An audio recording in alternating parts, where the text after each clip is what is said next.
Let's dive right into this explainer on ethanol blended fuels. We're going to focus on what E20 actually means for you and, well, for your car in plain, simple terms.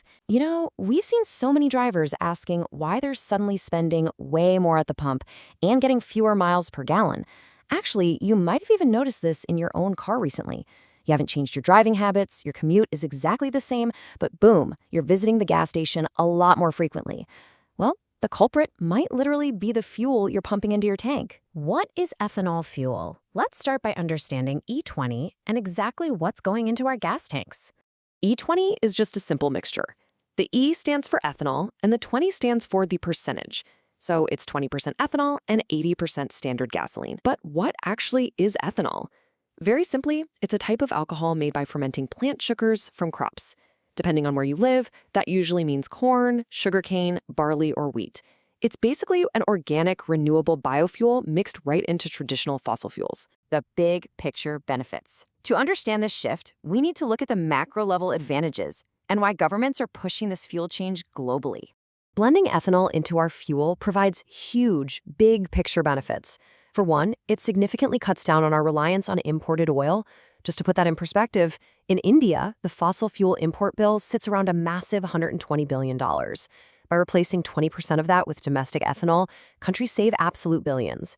Plus, because it comes from plants, ethanol burns cleaner. And on top of all that, it creates a massive new income stream for agricultural communities growing the crops. It's just a huge boost to national energy security. However, this green transition isn't entirely smooth. While it's a massive win on a macro level for national economies and the environment, there's a very real catch for the everyday car owner, especially for folks driving vehicles that were never originally designed to run on this plant-based fuel. The threat to your engine. Let's look at ethanol's impact on the actual anatomy of older vehicles. Ethanol can actually be quite tough on incompatible engines, and it generally misbehaves in three main ways. First, alcohol is a solvent. In older cars, it can quite literally eat away at the rubber seals, gaskets, and plastic fuel lines that just weren't built to withstand it. Second, because it's such a good solvent, it lifts decades of old gunk and varnish right out of your gas tank, pushing all that debris forward where it completely clogs your fuel filters and injectors. And third, well, ethanol loves water. It absorbs moisture right out of the air. If too much water gets in, the ethanol and water separate from the gasoline and sink straight to the bottom of your gas tank.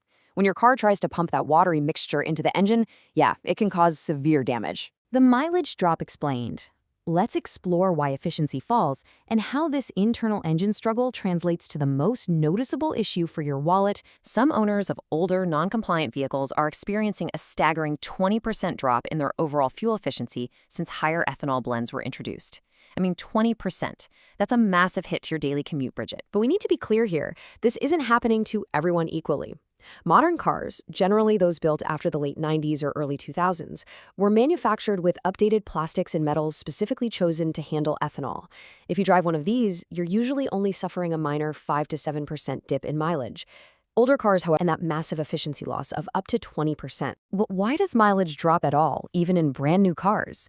Well, it happens simply because ethanol fundamentally contains less energy than pure gasoline, protecting your car. Let's look at a few actionable steps you can take today to protect your vehicle and, of course, your wallet. The absolute best thing you can do right now is figure out what your car is built to handle. Open your glove box and check your owner's manual for approved fuel types. Also, next time you're at the pump, look closely at the inside of your fuel cap. Lots of newer cars actually have an E10 or E20 sticker printed right there. You can also check your manufacturer's official website or, hey, when in doubt, just ask your trusted local mechanic during your next oil change. The road ahead. Let's talk about the future, because the automotive and agricultural industries are already adapting to this new reality. The major solution coming from automakers is the rise of flex fuel vehicles. Manufacturers are now designing and rolling out cars built from the absolute ground up to handle incredibly high ethanol blends, like E85, which is 85% ethanol, or even pure E100. These engines use specially coated fuel lines, robust sensors, and updated smart systems, so they run perfectly on ethanol without any of those corrosion or water issues we talked about earlier. Yet, as this transition accelerates, an ongoing and completely impartial debate remains.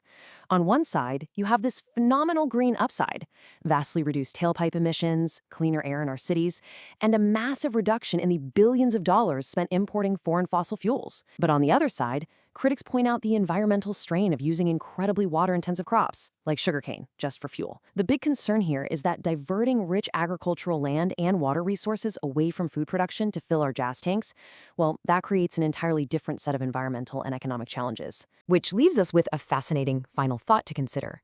Is the big picture push for a greener, more self-reliant nation ultimately worth the immediate growing pains, lower mileage, and potential repair bills currently facing everyday car owners?